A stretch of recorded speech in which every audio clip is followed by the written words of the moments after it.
Warning, all hope is lost. These are movies that will make your skin crawl and keep you trapped in an endless nightmare. These aren't films where the main character just has anxiety. The intention of these films is to pass it straight onto you like you're watching a nightmare. These aren't all horror movies, but they're definitely heart-pounding and horrific to watch. Let's cut to the chase. Mother. It's the most suitable Darren Aronofsky film for this list, although there is another one. I'm sure you know what else is coming. This movie is a dark fantasy where we experience a couple's safe haven home that begins to crumble when unexpected guests enter. The film is riddled with metaphors relating to Mother Earth and biblical texts, but no matter how many times you watch it, you'll never be immune to the tight tracking shots and the claustrophobic feeling that this film inflicts on its viewers. The clever and horrific idea behind this film is its steep progression into utter chaos. Paired with fantasy, you'll have no idea what's coming and you're totally powerless to prepare yourself. While other films on this list may be an ongoing spiral, Children of Men is a roller coaster. This film has its quiet moments to build on the premise and its characters' backstories, allowing the chaotic sequences to hit that much harder. This is one of those films where you might forget to keep breathing through certain scenes. I know I did. Based on the novel of the same name, the thriller action is set in a dystopian future where 2 decades of human infertility have left society on the brink of collapse. Now it's up to one man to help change the course of humanity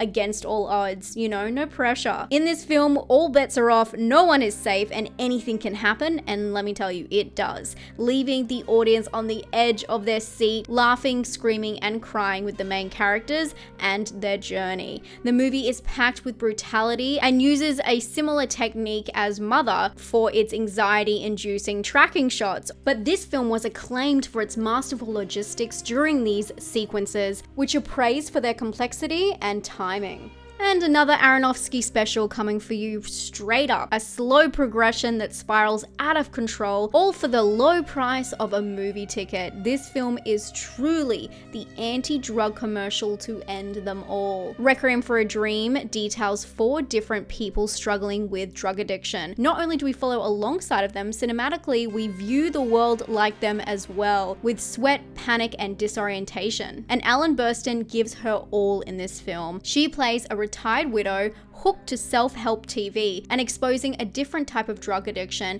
that at the time of this film wasn't widely discussed. And like other films on this list, this film utilizes its cinematography to drive the point home, using editing and repetitive shots to help us remain stuck in a bad trip. The film leaves the audience helpless as we watch the characters hit rock bottom and then find out it has a basement. Unsane is one of my favorite films from 2018.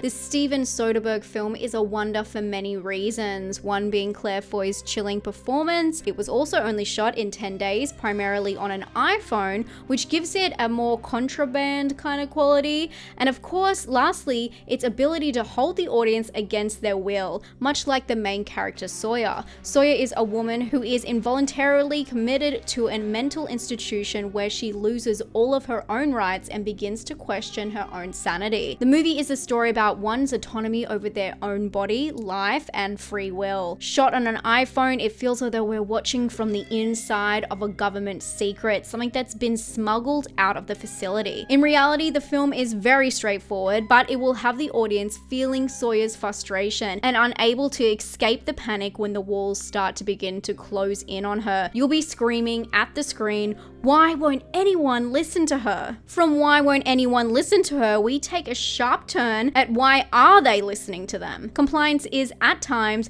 an unbelievable yet true story of a fast food restaurant that gets a call from upper management about an employee who has allegedly committed theft. Here she is taken through a rigorous procedure where we witness a chilling milligram experiment come to life, asking all parties to comply in the unthinkable. The worst part of all of this is it is 100% true. There's a Netflix documentary that covers this film and its events. It's called Don't Pick Up the Phone. And honestly, Compliance was such a chilling film that I still haven't had the nerve to watch the documentary. But I've read about the events in detail and I can confirm the worst is true. This film really does reveal a horrific crime in broad daylight, and like the characters, we do nothing to stop it. The film stars Pat Healy, Dreamer Walker, and Ann Dowd. To be honest, anything featuring Ann Dowd is always a little anxiety provoking. She is the best. Adam Sandler spooked us all in his conniving role as Howard Ratner in the Safdie brothers' Uncut Gems.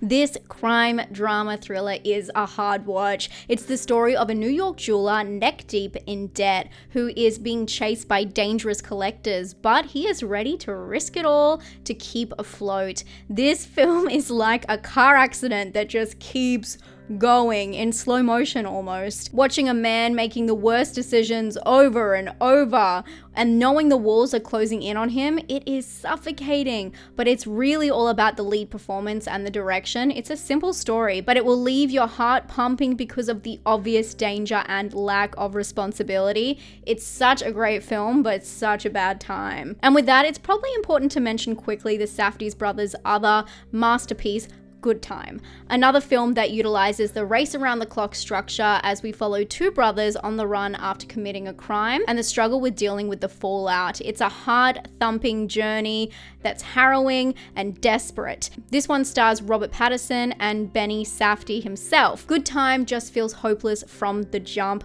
but the way it's constructed keeps you on the ever spiraling nightmare. Okay, after that, it's time for something a lot darker, and a lot of Lars von Trier films have a level of anxiety. But with all of that doom and gloom, nothing spirals quite like Dogville. This film is set on a soundstage with minimal dressing and props, but the wallless set leaves us feeling so much more exposed to this horrific story, as we follow Nicole Kidman, who plays Grace, a woman who is on the run and is accepted into a community in exchange for labor. But their kindness soon fades and she finds herself now trapped at their mercy. This film is gut-wrenching and truly a hard watch where you feel helpless spectating, but you keep watching in hopes that maybe it will get better. It's truly a lesson in psychology, how they transform this empty soundstage into a place of thick tension and suffocating traumas. And I'll let you discover how it ends. This is one of those films that you know is brilliant while you're watching it, but as the credits roll, you realize, maybe I won't watch this again. Maybe give me 10 years and I'll see if I can watch this again. Calvaire, also known as The Ordeal, is almost a distant cousin of Dogville. It echoes a similar feeling where we watch a man traveling through a small town fall at the mercy of its inhabitants. The horror thriller is about Mark, a traveling entertainer whose car breaks down a few days before Christmas in a remote area. Ushered to safety by the locals, he is promised a bed and help the next day, but he starts to realize that he may not be safe after all. This film pushes all the boundaries, and it's often described as a claustrophobic nightmare. It's a torturous watch, I am warning you. It will have you screaming at your screen while petrified at what is gonna happen next because it just keeps getting worse. It is a hard watch, but a great entry from the Belgian director. And because we talked about claustrophobic, it's time to mention Buried. Believe it or not, this is more of a light watch, but it's a great entry on this list. The film, which is a time crush, takes place within a coffin, which indeed does induce some anxiety. The film stars Ryan Reynolds as Paul, a US truck driver working in Iraq who is kidnapped and put alive in a coffin. Now with only his phone and his lighter, will he be able to alert authorities to his location before he loses oxygen and his mind? This film is a thrilling ride that is well worth the payoff. I can confidently say that Ari Aster's most anxiety-filled film is Beau is Afraid. I know, because that's its intended purpose. The dark drama comedy follows the journey of one man